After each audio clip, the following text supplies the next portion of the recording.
Hello friends, आप सबों का ममता मिश्रा कुकिंग चैनल पे सुस्वागतम। बिना चिपके बिना पानी छोड़े देर तक गुब्बारे की तरह फूले फूले फूल गोभी के यमी और टेस्टी पराठे बनाते हैं, बहुत ही सिंपल से ट्रिक्स और टिप्स को फॉलो करते हुए। अगर आपको ये रेसिपी पसंद आती है तो वीडियो को लाइक, शेयर और ढेरों कमेंट कीजिए। चैनल पे नए हैं तो इसे सब्सक्राइब भी अवश्य कर दें। तो चलिए सुपर टेस्टी गोभी के स्टफिंग वाला इस पराठा को बनाना शुरू करते हैं।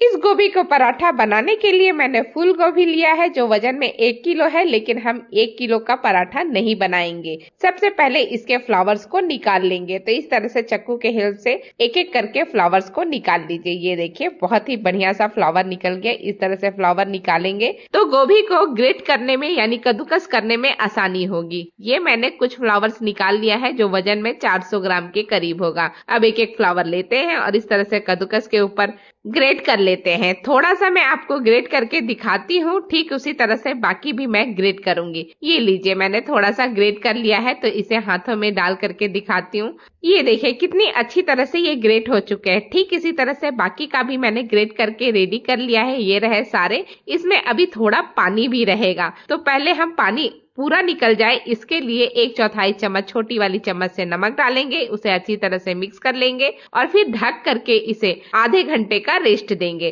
आधे घंटे का टाइम हो चुका है। चलिए हम अब गोभी को चेक करते हैं। तो ये देखिए गोभी में काफी पानी है। मैं जब इस तरह से निचोड़ूंगी ना थोड़ा थोड़ा गोभी, तो ढेर सारा पानी नीचे के ट्रे में इकट्ठा होने लगेगा। ये देखिए बहुत ही अच्छी तरह से हाथों से दबा दबा करके सारा पानी निकाल लीजिएगा। ये थोड़े से मैंने निकाल लिए हैं पानी, तो इसे स्टोर करते जा रही हूँ एक बाउल में। ठीक इसी तरह से बाकी सारे भी गोभी का पानी मैंने निकाल लिया है। ये रहा सारा गोभी और साथ ही जो पानी हमने निकाला है वो भी मैंने स्टोर करके एक कप में रख लिया है, जो बाद में आटा गूंथने में काम आएगा। अब इस तरह से ले लीजिए कॉटन का एक कपड़ा दोहरा करके और उसके ऊपर डाल दीजिए सारा कद्दूकस किया हुआ अच्छी तरह से पानी से निचोड़ा हुआ गोभी। और फिर इस कपड़े का आप इस तरह से पोटली बना लीजिए और पोटली को थोड़ा सा उल्टे डायरेक्शन में घुमाते हुए निचोड़ करके सारा पानी हम निकाल लेंगे। बहुत ही अच्छी तरह से सारा पानी निकल चुका है। फिर एक बाउल ले लेते हैं, बाउल के ऊपर छन्नी और उसके ऊपर इस पोटली को रख देते हैं, जिससे कि जो भी एक्स्ट्रा पानी होगा निकल जाएगा। चलिए अब डो बनाते हैं। तो डो बनाने के लिए एक चालन ले लिया है और इसके ऊपर हम डाल देते हैं 2 कटोरी आटा और इसे अच्छी तरह से हम छान लेते हैं, जिससे कि सारा डर्ट वगैरह गंदगी जो रहेगी वो निकल जाएगा। और ये देखिए अब इसमें हम डाल देते हैं उसी छलनी में 4 चम्मच के करीब बेसन, और बेसन को भी अच्छी तरह से हम छान लेते हैं, जिससे इसमें भी कुछ होगा तो वो निकल जाएगा। सारा हमने छान करके रेडी कर लिया है। अब चलिए इसमें हम डालते हैं थोड़ा सा नमक। तो 1/4 चम्मच ही इसमें नमक डालेंगे छोटी वाली चम्मच से, और 1 से 2 पिंच हमने हल्दी डाल दिया है। और फिर ये जो पानी हमने स्टोर करके रखा है ना गोभी वाला, उस पानी का यूज करते हुए एक सॉफ्ट सा डो बना करके हम रेडी करेंगे। जरूरत के हिसाब से थोड़ा पानी आप बाहर से भी एक्स्ट्रा ले सकते हैं। और ये देखिए बहुत ही अच्छी तरह से एक सॉफ्ट सा डो बन करके रेडी हो चुका है। अब छोटी वाली चम्मच से आप ले लीजिए आधा चम्मच के करीब कोई सा भी कुकिंग ऑयल, और इससे आटे को और भी ज्यादा चिकना और स्मूथ बना लीजिए। अब ये आटा बिल्कुल रेडी हो चुका है, तो इसे बीच में फैला लीजिए इस तरह से और इसे ढक करके कम से कम 15 से 20 मिनट का रेस्ट दीजिए। और साथ ही चलिए अब चेक करते हैं पोटली में रखा हुआ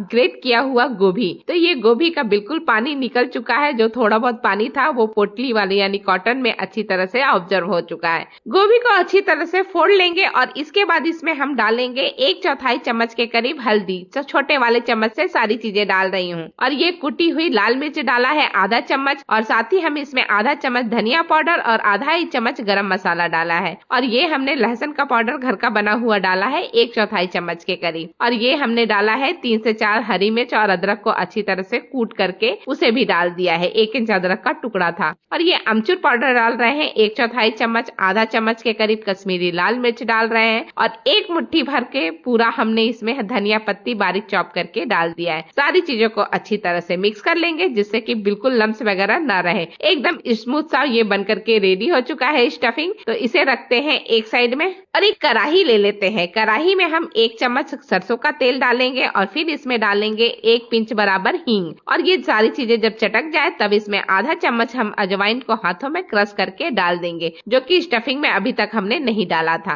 जब ये भी अच्छी तरह से चटक जाए तब इसमें डाल दीजिए स्टफिंग वाली पूरी गोभी, जिसमें सारे मसाले डाले हैं ना, वही गोभी हम इसमें डाल देते हैं और इसे हम हल्का सा सुखा लेते हैं। ज्यादा हमें नहीं चलाना है, बस 1 से 2 मिनट तक अच्छी तरह से लगातार चलाते हुए सुखा लेते हैं। थोड़ा सा इसमें नमक भी डाल देते हैं, क्योंकि नमक नहीं डाला था। वैसे तो गोभी में मैंने थोड़ा नमक डाला था, पर वो पानी में निकल गया था, तो इसीलिए आधा चम्मच हमने नमक भी डाल दिया है। सारी चीजों को अच्छी तरह से मिक्स कर लिया है। 2 मिनट हो चुका है पकते हुए, तो इसे निकाल करके अब ठंडा कर लेते हैं। डो को भी सेट होते हुए 15 से 20 मिनट का टाइम हो चुका है, तो हमने ढक्कन हटा करके एक बार चेक कर लिया, हल्का सा मसल लिया ताकि और भी ज्यादा लचीला हो जाए, सॉफ्ट हो जाए। फिर एक बड़ा सा टुकड़ा कट कर लेते हैं और हाथों में घुमाते हुए हम एक बढ़िया सा पेड़ा बना करके रेडी कर लेते हैं। पेड़े का आटा थोड़ा सॉफ्ट होना चाहिए और ये थोड़ा बड़ा भी होना चाहिए, क्योंकि भरवा पराठा थोड़े बड़े रहते हैं तो ही अच्छा लगता है। अब इसे सूखे आटे में हल्का डिप कर लिया है और अब इसका हम बनाने वाले हैं एक टोपी नमा स्ट्रक्चर, यानी कटोरी के शेप में हम इसे बना लेंगे। जैसे हम दोनों उंगलियों से बना रहे हैं, ठीक इसी तरह से बना लीजिए और फिर इसमें 1 से 1.5 चम्मच के करीब डाल दीजिए जो स्टफिंग हमने रेडी किया है ना। अब तो काफी ठंडा भी हो चुका है, तो उस स्टफिंग को हम इसमें डाल देते हैं 1.5 चम्मच के करीब और फिर इसे अच्छी तरह से बंद कर लेंगे। तो अंगूठे का हेल्प ले करके अच्छी तरह से इसे बंद कर लीजिए। ये देखिए बंद हो चुका है। तो अब इसे हम इस तरह से उल्टा कर लेंगे और नीचे से दोनों हथेलियों के हेल्प से हम कट कर लेंगे नीचे का सारा हिस्सा, और इस तरह से बिल्कुल बढ़िया सा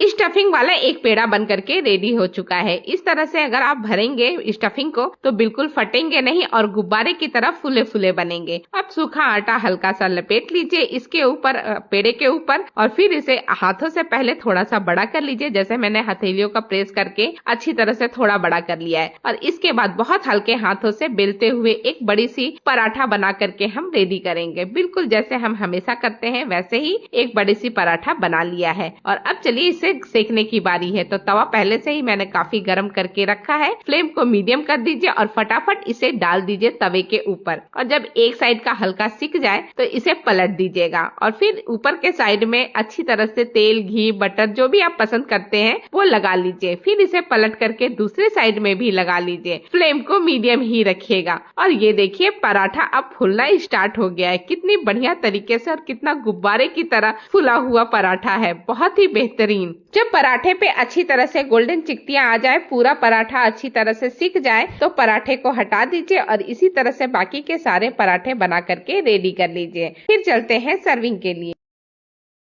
सर्विंग प्लेट में ये मैंने कुछ पराठे रखे हैं चटनी के साथ, टोमेटो केचप के साथ। बहुत ही सुंदर और बहुत ही बढ़िया लग रहा है। अब एक पराठे को मैं साइड से कट करके आपको दिखाती हूँ कि अंदर स्टफिंग कितने बढ़िया तरीके से भरा हुआ है। ये देखिए बहुत ही अच्छी तरह से अंदर तक पराठे में स्टफिंग कोने कोने में भरा हुआ है। रेसिपी बिल्कुल सिंपल है, तो आप ट्राई जरूर कीजिएगा। इसी के साथ वीडियो समाप्त करती हूँ। आप सबों का धन्यवाद। Thank you.